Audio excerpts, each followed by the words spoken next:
Hi everyone, welcome back to the channel. Today I want to talk about something that comes up every now and then in the comments, and it's about raising the birds in the winter and basically what kind of precautions and extra steps we have to do to make sure the girls stay healthy and warm throughout the winter.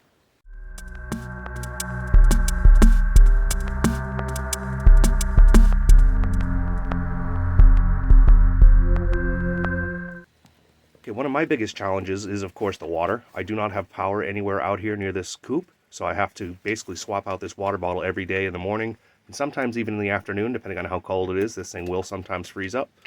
But to make sure the girls stay hydrated, I just swap that out once or twice a day. You could obviously put in a water heater if you happen to have power nearby, but I do not.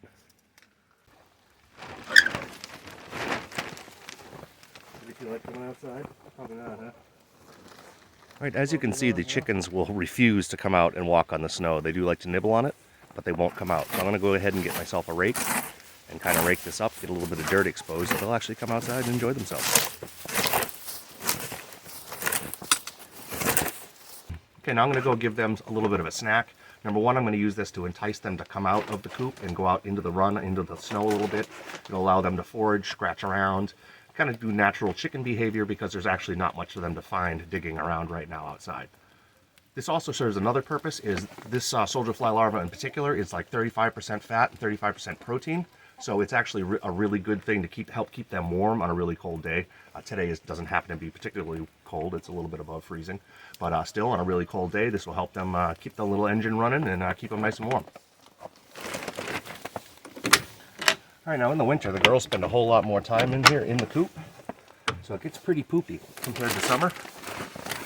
So you definitely have to be on top of your shavings a little bit more. Make sure it doesn't get gross in there. More so than the cold, one of the most important things about keeping your birds in the winter is actually keeping them out of the wind and keeping them dry. So as you can see, I've got 3 sides of my coop all wrapped up with plastic. Keep the wind out, keep the snow from blowing in on the sides.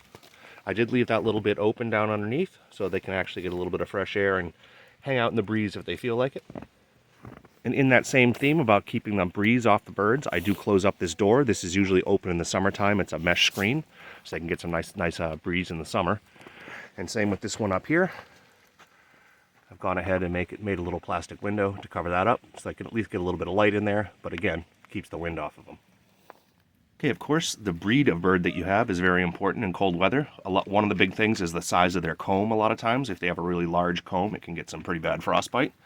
So, like over here, with our little lady Phyllis Diller, she doesn't have a comb at all. She's got this fun little hairdo.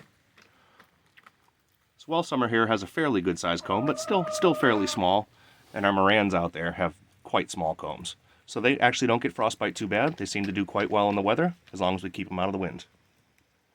Another thing that was important is we bought our birds at a local breeder, so we were much more likely to get a bird that's well adapted to our climate because she's been raising them for years and knows what works well around this area. Okay, and to give them something to do, like I said earlier, I do always clean out the outside a little bit so they have a place to go outside, and I try to entice them out there with a few snacks.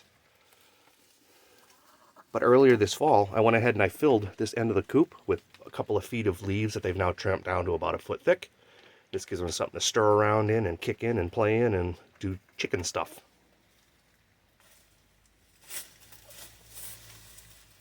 All right, and the last thing to talk about is whether or not to heat your coop.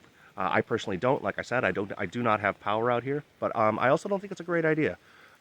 Like I said, selecting the proper breeds, number one, is very important, and then keeping them dry and out of the wind like I've done with all the plastic and closing up all the windows. If you went ahead and you did put some heat in the coop, you have a couple of problems that can happen.